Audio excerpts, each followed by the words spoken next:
ধরুন একদিন সকালে ঘুম থেকে উঠে আপনি ঠিক করলেন এইবার ট্রেডিং করেই জীবন বদলাবেন। স্যালারি কম, সংসারের চাপ বেশি, চারপাশে সবাই লাভের গল্প শোনাচ্ছে। কেউ বলছে আমি 1 মাসে ডবল করেছি, কেউ স্ক্রিনশট দেখাচ্ছে, কেউ বলছে ধার করে ঢুকেছি এখন রাজা। এই কথাগুলো শুনতে শুনতে আপনার মাথার ভেতরে একটা বিশ্বাস তৈরি হয়, আর একটু বড় ক্যাপিটাল হলেই সব ঠিক হয়ে যাবে। তখনই শুরু হয় ধার কর্জের গল্প। প্রথমে ধারটা ছোট হয়, বন্ধু, আত্মীয়, অফিসের কলিগ, একটু দরকার পরে দিয়ে দেব। নিজের মনকে বোঝান এটা ঝুঁকি নয়, এটা সুযোগ। আপনি ভাবেন আমি তো হারাতে যাচ্ছি না, আমি তো ট্রেডিং শিখেছি, ইউটিউব দেখেছি, টেলিগ্রাম গ্রুপে আছি। এই আত্মবিশ্বাসটা ধীরে ধীরে অহংকারে বদলে যায়। ট্রেড শুরু হয়, প্রথম কয়েকটা ট্রেডে যদি লাভ হয় সমস্যা আরও বাড়ে। তখন ধার নেওয়াটা ভুল বলে মনে হয় না, বরং বুদ্ধিমানের কাজ মনে হয়। আপনি ভাবেন দেখো ঠিকই করেছি, কিন্তু ট্রেডিং এমন একটা জায়গা যেখানে আজকের লাভ কালকের গ্যারান্টি নয়। একদিন মার্কেট আপনার বিপরীতে যায়, একটা লস হয়, আপনি ভাবেন সমস্যা নেই, রিকভার করব। কিন্তু এই রিকভার করার মানসিকতাই আসল বিপদ।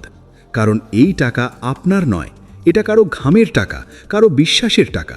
তাই লসটা সাধারণ লস থাকে না, সেটা হয়ে যায় ভয়ের লস। আপনি ঠিকঠাক সেটআপ না দেখেও ট্রেড নেন, স্টপ লস সরান, ভাবেন এখান থেকে তো ঘুরবেই। কিন্তু মার্কেট কারো আবেগ বোঝে না, আরও লস হয়। এখন আপনি বাড়িতে চুপচাপ হয়ে যান। আগে যে মানুষটা হাসি খুশি ছিল, এখন সে ফোনে সারাক্ষণ চার্ট দেখে। খাওয়া দাওয়া কমে যায়, ঘুম উধাও হয়। পরিবারের লোক জিজ্ঞেস করলে বলেন কিছু না, কাজের টেনশন। কিন্তু ভেতরে ভেতরে আপনি জানেন আগুন জ্বলছে। ধারদাতারা টাকা চাইতে শুরু করে, আপনি তখন আরেকজনের কাছ থেকে ধার নেন। আগজানের আগুন নেভাতে নতুন আগুন জ্বালান।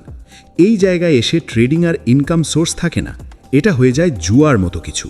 আপনি শুধু ভাবেন একটা বড় ট্রেড, একটা বড় মুভ, সব ঠিক হয়ে যাবে। এদিকে পরিবার বুঝতে শুরু করে কিছু একটা ভুল হচ্ছে। সংসারের খরচে টান পড়ে, কারোর স্কুল ফি, কারোর বাড়ির বিল, সব জায়গায় সমস্যা। কথায় কথায় ঝগড়া শুরু হয়। আপনার মাথায় তখন শুধু একটাই কথা, এরা আমাকে বোঝে না।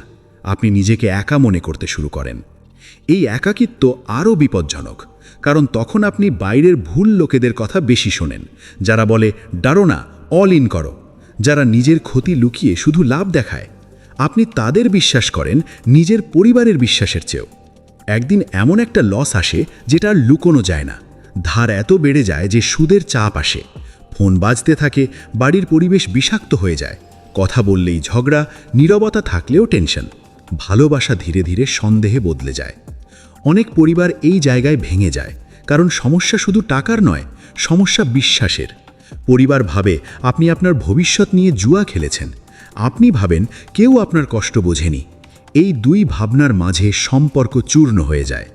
কিন্তু সত্যিটা খুব সোজা, ট্রেডিং কখনোই ধার কর্জের জায়গা নয়। কারণ ট্রেডিং নিশ্চিত ইনকাম না, এটা সম্ভাবনার খেলা। নিজের টাকা হলে লস হলে ব্যথা হয়, কিন্তু শিক্ষা হয়।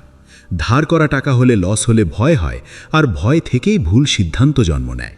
যে মানুষটা নিজের পরিবারকে নিরাপত্তা দেওয়ার জন্য ট্রেডিংয়ে ঢুকেছিল, সেই মানুষটাই একসময় পরিবারের জন্য ঝুঁকি হয়ে ওঠে।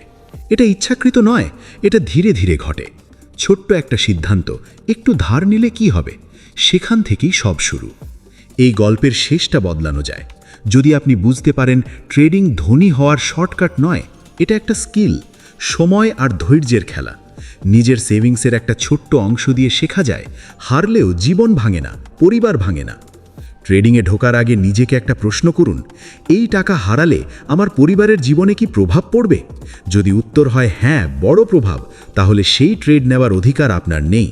কারণ মার্কেটের লস রিকভার করা যায়, কিন্তু ভাঙা সম্পর্ক সব সময় জোড়া লাগে না। মনে রাখবেন, ট্রেডিংয়ের উদ্দেশ্য জীবন সহজ করা, পরিবার ধ্বংস করা নয়। টাকা আবার আসতে পারে, কিন্তু বিশ্বাস আর শান্তি একবার গেলে ফিরতে অনেক সময় লাগে।